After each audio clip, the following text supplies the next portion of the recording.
Je me rappelle quand nous discutâmes ensemble concernant l'église.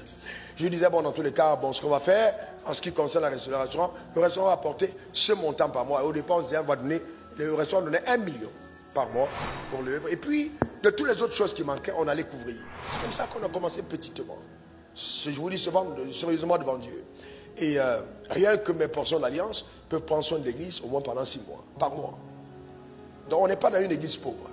On n'est pas pauvre. Vraiment pas du tout. Et donc que Satan n'essaye pas de vous faire croire, ouais, mais ces gens ils s'enrichissent avec votre argent. Dites-moi, honnêtement, quand vous voyez même les programmes qu'on fait 20 000 personnes, 30 000 personnes, vous pensez qu'on fait combien de collecte? Vous pensez que c'est combien? Quand on va parler de la culture et qu'on dépense environ 50 millions. Voilà, environ 50 millions. Vous pensez qu'on fait combien de francs? Vous pensez que vraiment ce qu'on fait là, ça atteint 10 millions? Vous rêvez. Vous pensez honnêtement, c'est pas possible. On n'a pas fait d'appel, on le fait généreusement. Pourquoi? Parce que Dieu nous a bénis pour ça. Donc il ne faut même pas que Satan te trompe. Il ne faut même pas.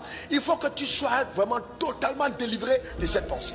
Et sache que Satan a envie que tu restes pauvre. Dieu t'envoie à l'église. Maintenant tu envoies des coupes de messages, excusez-moi des occidentaux, je n'ai pas envie de dire blanc, qui disent que oui, ces messages-là sont anti-bibliques et tu envoies ça aux gens. Toi-même tu es dans la pauvreté.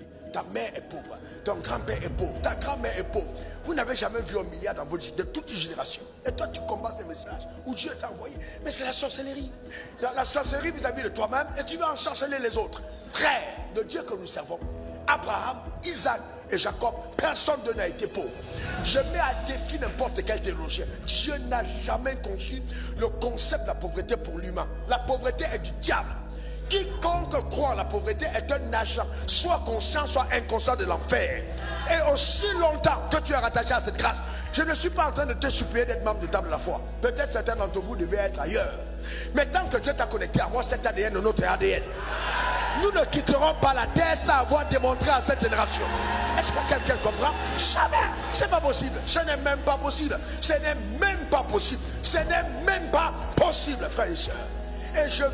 Et par ma vie de tous les jours avec ma femme, le ministère, il faut que tu te rendes compte que le fait qu'on ait l'argent ne t'empêche pas de lire la Bible. Ça ne t'empêche pas d'être un pasteur correct. Ça ne t'empêche pas d'être humble. Le diable nous a menti. D'ailleurs, il y a des messages qu'on prêche que Satan n'a pas prêché. Satan a dit, Job là, il te craint parce qu'il est riche.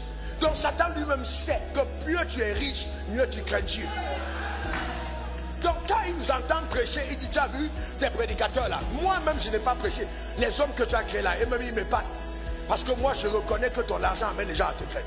Enlève l'argent chez Job, on va voir s'il va encore t'adorer. Donc ça veut dire que Satan lui-même sait que plus tu as, mieux tu adores. Il le sait. Il le sait. Et il va te prendre des figures en disant tel a fait comme ça, tel. Non frère, ce qui est arrivé aux autres ne t'arrivera pas. Nous ne sommes pas là pour copier de mauvais exemples. Ce Isha, écoute-moi bien, ce Isha, tu entends ma voix. Écoute-moi, tu es célibataire. Tu ne te marieras pas en pauvre. Ta manière de dire Amen me dérange. C'est-à-dire, écoute-moi bien, c'est-à-dire que si on a béni ton mariage et que ton mari n'est pas encore riche, c'est un riche qui est déguisé. C'est-à-dire on l'a déguisé. Et ton entrée dans la vie de cet homme va amener cet homme à une autre dimension. Donne-moi encore ton meilleur amen.